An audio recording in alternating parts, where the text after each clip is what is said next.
অনুরাগের ছোঁয়ায় আবার বিদায়, আবারও পরিবর্তনের ঝড় বইছে অনুরাগের ছোঁয়া ধারাবাহিকে।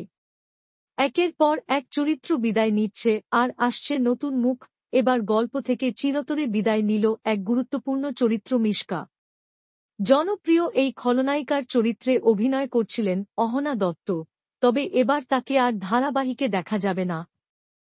এর আগে ছোট্ট সোনারূপা, লাবণ্য সেনগুপ্ত, তিস্তা, ভিক্টর, পালক, শাকুদ্দীপ, চারু, অর্জুন এবং তবলাসহ অনেক চরিত্র গল্পের প্রয়োজনে বাদ পড়েছে, তবে সেই সঙ্গে নতুন কিছু চরিত্র যুক্ত হয়েছে, যেমন কিশোরী সোনারূপা, সোনা রূপার নায়ক কৃষ্ণ এবং নতুন ভিলেন। মিশকার বিদায়ের কারণ হিসেবে বলা হচ্ছে অহনা দত্তর প্রেগন্যান্সি এবং তার চুক্তির মেয়াদ শেষ হয়ে যাওয়া। কয়েকদিন ধরেই তাকে পর্দায় দেখা যাচ্ছিল না, আর এখন নিশ্চিতভাবে জানা গেল যে তিনি ধারাবাহিক ছেড়ে দিয়েছেন। তবে ভবিষ্যতে গল্পের প্রয়োজনে তাকে আবারও ফিরিয়ে আনা হতে পারে কিনা তা এখনও জানা যায়নি। মিশকার চরিত্র অনুরাগের ছোঁয়ায় এক গুরুত্বপূর্ণ ভূমিকা পালন করেছিল।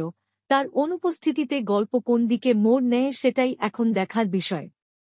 আপনারা মিশকাকে কতটা মিস করবেন কমেন্টে জানান এবং অনুরাগের ছোঁয়ার সব আপডেট সবার আগে পেতে চ্যানেলটি সাবস্ক্রাইব করুন ও বেল আইকন বাজিয়ে দিন। ধন্যবাদ।